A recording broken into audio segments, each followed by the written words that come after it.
Hello there. The EU has grown weary of the Brexit negotiations and now sees a no-deal WTO Brexit as the lesser of two evils.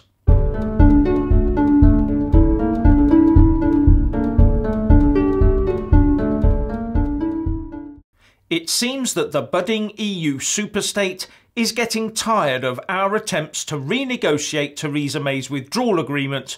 Or did Brussels write it? I forget.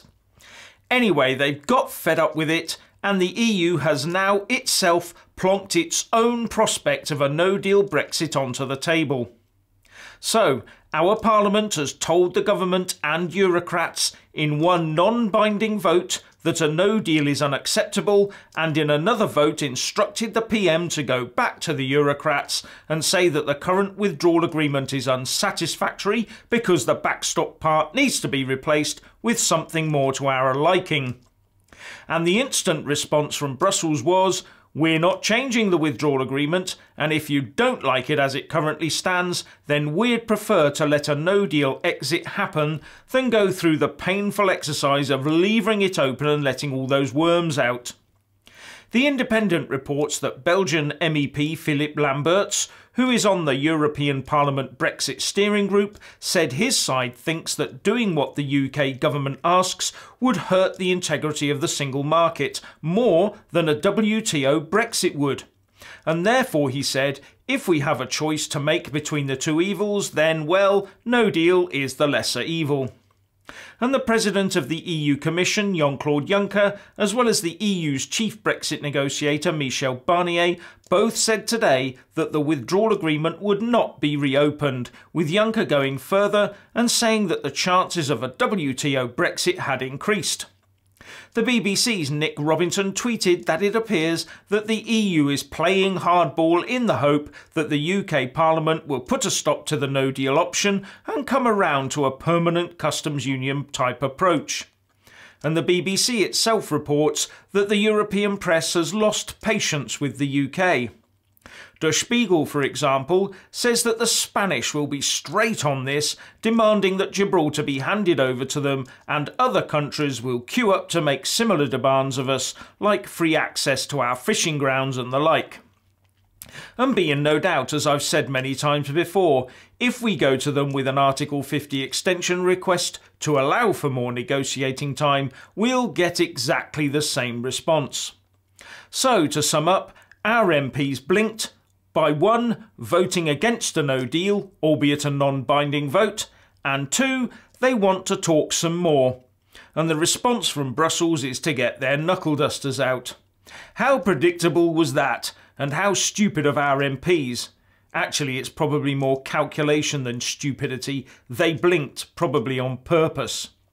Several of those so-called representatives of ours said during that wasted debate in the House of Commons that the UK threat of a no-deal was not working anymore, so it should just be taken off the table.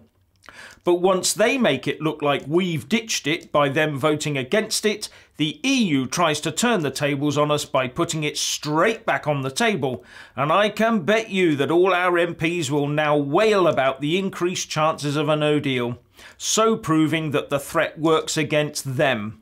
You could not make this stuff up. They'll run around like headless chickens, clucking and squawking, looking for the currently non-existent exit from Brexit. They have actually done the Leave campaign a massive service by ensuring that Theresa May's withdrawal agreement is unsalvageable, while probably crippling any chance of their dream of an Article 50 extension. They have also allowed the EU to now state its own red lines of a permanent customs union, and those red lines are not compatible with any true form of Brexit, and the public knows it. What are the Remainer MPs going to do in the next 58 days? What will they do when the EU says no to any renegotiation of the Brexit in name-only deal that might actually have got us back in the EU? What will they do when the EU 27 says no to an Article 50 extension, if we ask for one? What are they going to do if the EU gets to the end of its tether and says it's now a WTO Brexit or it's up to you, the UK, to unilaterally revoke the Article 50 letter itself and reverse Brexit completely, if you want to. Over the last few months, every time I've played this out in my mind, I keep getting to that scenario where it's a choice between a full no-deal WTO exit or the cancellation of Brexit altogether. And either choice will require primary legislation to be rushed through the House. And because of the short time frame involved, that will end up being a decision for the Prime Minister, then Parliament. Or if the PM bottles it, that choice will end up falling to Parliament alone.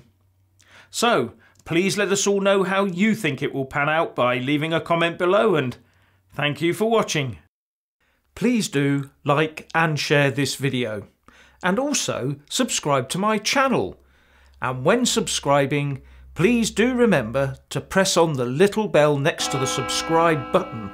That way you'll get an alert every single time I put up a new video. Thank you very much for watching.